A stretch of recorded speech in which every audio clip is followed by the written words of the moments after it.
আসসালামু আলাইকুম। বাস্তব সংখ্যার ধারাবাহিক লেকচার সিরিজে তোমাদের সকলকে স্বাগত জানাচ্ছি। আজকের এই লেকচারে আমরা দুটি আবৃত দশমিক ভগ্নাংশের গুণ কিভাবে করতে হয় সেটি সম্পর্কে আলোচনা করব।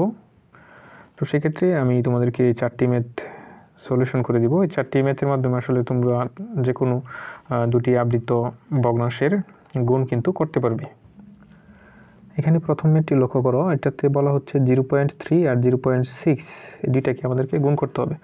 তো গুণ করার ক্ষেত্রে প্রথম শর্ত হচ্ছে এগুলাকে সাধারণ ভগ্নাংশে প্রকাশ করতে হবে। অর্থাৎ 0.3কে আমরা প্রথমে সাধারণ ভগ্নাংশে প্রকাশ করব। তো 0.3কে সাধারণ ভগ্নাংশে প্রকাশ করার নিয়ম হচ্ছে, এটার উপরে যেহেতু পূর্ণপণিক আছে, আমরা কী করব, পূর্ণপণিক বাদে পুরো সংখ্যা লিখব, দশমিক বাদে পুরো সংখ্যা লিখব, মাইনাস দশমিক বাদে পূর্ণপণিকের পূর্ব পর্যন্ত লিখব। তো দশমিক বাদে পূর্ণপণিকের পূর্ব পর্যন্ত কিছুই নেই, তাহলে লেখার মতো কিছু নাই।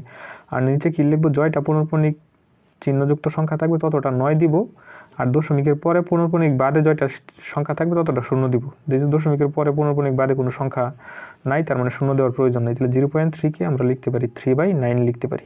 তাহলে কাটাকাটি করলে আবার 1/3 হবে। তো 0.6 এর ক্ষেত্রে সেম, আমরা উপরে হচ্ছে 0.6, একটু কমায় নিই, এটা 0.6, এটা উপরে পূর্ণপণিক আছে, তাহলে আমরা দশমিক বাদে পুরা সংখ্যা লিখব। দশমিক বাদে পুরা সংখ্যা লিখলে 6 মাইনাস দশমিক বাদে পূর্ণপণিকের পূর্ব পর্যন্ত লিখব। দেখো পূর্ণপণিকের পূর্ব পর্যন্ত কিছুই নেই, তাহলে অনলি একটা সংখ্যা আছে, 6-এর পূর্ণপণিক। আর নিচে কি হবে, যতটা পূর্ণপণিক সংখ্যা থাকবে ততটা 9, পূর্ণপণিক সংখ্যা একটা আছে, তার মানে একটা 9, আর দশমিকের পরে পূর্ণপণিক বাদে যতটা সংখ্যা থাকবে ততটা 0 হইতো, কিন্তু কোনো সংখ্যা নাই, তার মানে 0 লেখার প্রয়োজন নেই।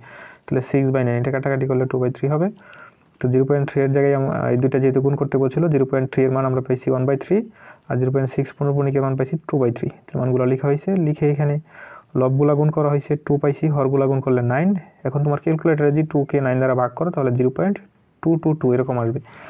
তো এটার অর্থ হচ্ছে, দেখো অনেকগুলো 2 আছে, আবার ক্যালকুলেটারে ডিসপ্লে কিন্তু ফুল হয়ে গেছে, তার মানে এখানে কি ইনফিনিটিভ সংখ্যক 2 আছে, যার কারণে লাস্টে কি দিতে হবে, ডট ডট দিতে হবে।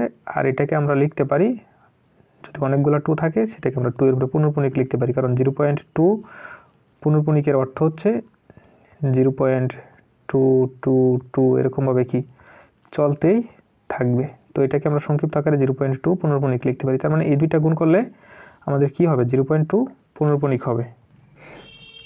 এবার আসো খ নাম্বার, খতে 2.4 আর 0.81 পূর্ণপণিক, এই দুটো আমাদেরকে গুণ করতে হবে। তাহলে 2.4কে আমরা কি করব, সাধারণ ভগ্নাংশে প্রকাশ করব। তাহলে দশমিক বাদে কিন্তু আমরা কি পুরো সংখ্যাটা লিখছি 24, তারপর বিয়োগ দিব, বিয়োগ দিয়ে দশমিক বাদে পূর্ণপণিকের পূর্ব পর্যন্ত লিখব। দেখো দশমিক বাদে পূর্ণপণিকের পূর্ব পর্যন্ত কত আছে, 2 আছে, তাহলে 2 লিখলাম। আর নিচে কি হবে, নিচে হবে দেখো 2.4, 4-এর উপরে পূর্ণপণিক ছিল, তাহলে পূর্ণপণিক চিহ্নযুক্ত সংখ্যা কয়টা ছিল, একটা ছিল, তাহলে একটা 9 দিব। আর পূর্ণপণিক বাদে কোনো সংখ্যা নাই, তার মানে 0 দেওয়ার দরকার নাই। তাহলে 24 থেকে 2 বিয়োগ করলে 22, আর নিচে 9। তারপর 0.81, এটার ক্ষেত্রে কীভাবে করা হয়েছে, দেখো 0.81 পূর্ণপণিক, দুইটার উপরে পূর্ণপণিক আছে, তাহলে পূর্ণপণিক বাদে দশমিক বাদে পুরো সংখ্যাটা লিখবো 81 মাইনাস দশমিক বাদে পূর্ণপণিকের পূর্ব পর্যন্ত লিখবো। তাহলে দশমিক বাদে পূর্ণপণিকের পূর্ব পর্যন্ত লিখলে কত হবে, 0ই তো আছে অনলি, আর তো কিছু নেই। আর নিচে কী হবে, কয়টা পূর্ণপণিক যুক্ত চিহ্ন সংখ্যা আছে, 2টা, 81, তাহলে 2টা 9, 81/99। কাটাকাটি করলে যদি 11 দিয়ে কাটাকাটি করো, 9 দিয়ে কাটাকাটি করলে নিচে 11 হবে, আর উপরে কত হবে, 9 হবে। তারপর 2.4 এর মানটা এখানে লিখলাম, 0.81 এর মানটা এখানে লিখলাম। তো ক্যালকুলেটারে যদি করো, লবগুলা গুণ করো, হরগুলা গুণ করে চাপ দাও, আনসারটা কত আসবে, 2 আসবে। তাহলে গুণফলটা কত পাইলাম, 2 পাইলাম। এবার যে গ নাম্বার ম্যাথটি লক্ষ্য করো, এখানে আমাদেরকে প্রথমে কি করতে হবে, 0.62 পূর্ণপণিককে সাধারণ ভগ্নাংশে প্রকাশ করতে হবে। 0.62 পূর্ণপণিক ইকুয়াল টু, তাহলে এটা সাধারণ ভগ্নাংশে প্রকাশ করার সিস্টেম হচ্ছে, দশমিক বাদে পুরা সংখ্যাটা লিখব 62 মাইনাস দশমিক বাদে পূর্ণপণিকের পূর্ব পর্যন্ত লিখবো। তাহলে দশমিক বাদে পূর্ণপণিকের পূর্ব পর্যন্ত লিখলে কত হবে, 6, অর্থাৎ দশমিক উঠাইয়া দেয় পূর্ণপণিকের পূর্ব পর্যন্ত লিখবো, 6 পেলাম। আর নিচে কি হবে, পূর্ণপণিক যুক্ত সংখ্যা জয়টা আছে ততটি 9 হবে, পূর্ণপণিক যুক্ত সংখ্যা অনলি 2 আছে, তাহলে একটা 9 হবে। আর পূর্ণপণিক বাদে দশমিকের পরে কয়টা সংখ্যা আছে, পূর্ণপণিক বাদে এবং দশমিকের পরে একটা সংখ্যা আছে 6, তাহলে ততটি 0 হবে। তাহলে 62 থেকে যদি 6 বিয়োগ করি 56, আর নিচে হলো 90। এটাকে যদি ফাইনালি কাটাকাটি করি 28/45 হবে। আর 0.3 পূর্ণপণিক, এটা থেকে 3/9 কেমনে আসছে সেটা তোমরা আশা করি বুঝতে পেরেছ। তারপরে এই দুইটা গুণ করা হয়েছে, লবগুলো গুণ করা হয়েছে 28 আর হরগুলো গুণ করা হয়েছে 135। ক্যালকুলেটার চাপ দিলে কিন্তু এটা আসবে এবং ক্যালকুলেটার ডিসপ্লে কিন্তু ফুল হয়ে যাবে। তো এখানে লক্ষ্য করো 207 407 407, দেখো 407 কিন্তু বারবার আসতেছে, তার মানে এটা হচ্ছে কি আবৃত অংশ, আবৃত অংশ হচ্ছে 407, 207 কিন্তু বারবার আসতেছে না। সরি এখানে একটু ভুল হয়েছে, সেটা হচ্ছে দেখো 0.2 তারপর 074 074 074, এটা কিন্তু বারবার আসতেছে।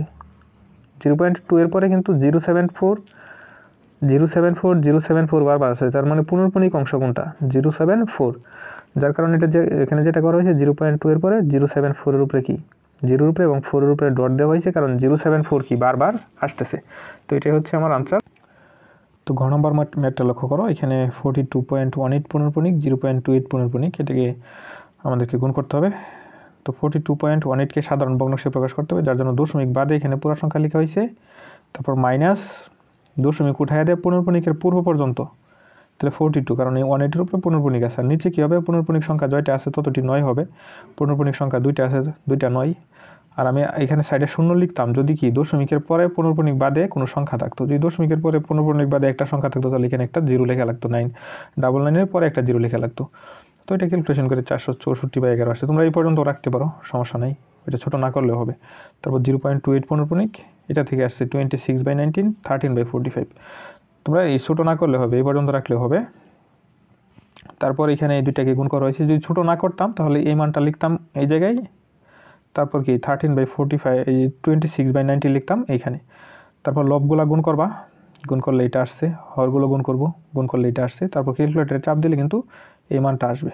এখন আমাদেরকে লক্ষ্য করতে হবে এখানে যে কোনটা বারবার আসতেছে, দেখো 12.1 কিন্তু পরে আর নাই, তার মানে 85 85 85 85 এটা বারবার আসতেছে, তার মানে 85 এর উপরে কী হবে পুনর্পণিক হবে। তো লাস্টে এখানে যে 12.1 85 এর উপরে কী দেওয়া হয়েছে পুনর্পণিক দেওয়া হয়েছে, এটাই হচ্ছে আমাদের আনসার। তো এই ম্যাথগুলো করার ক্ষেত্রে তোমাদেরকে প্রথমে কী করতে হবে, যে দুইটা দেওয়া থাকবে সেগুলোকে সাধারণ ভগ্নাংশে ট্রান্সফার করতে হবে। সাধারণ ভগ্নাংশে ট্রান্সফার কীভাবে করতে হয় সেটার ভিডিও কিন্তু অলরেডি আমার চ্যানেলে আপলোড করা আছে। তোমরা যদি এটাতে তোমাদের কোনো সমস্যা থাকে, সমস্যা থাকার কথা না, কারণ আজকে আমি বুঝিয়ে দিয়েছি, তাও যদি সমস্যা থাকে তাহলে তোমরা ওই ভিডিওটা দেখে আসতে পারো। তো সবাই ভালো থাকবে, সুস্থ থাকবে, সেই কামনা রেখে এখানে শেষ করছি। আল্লাহ হাফেজ।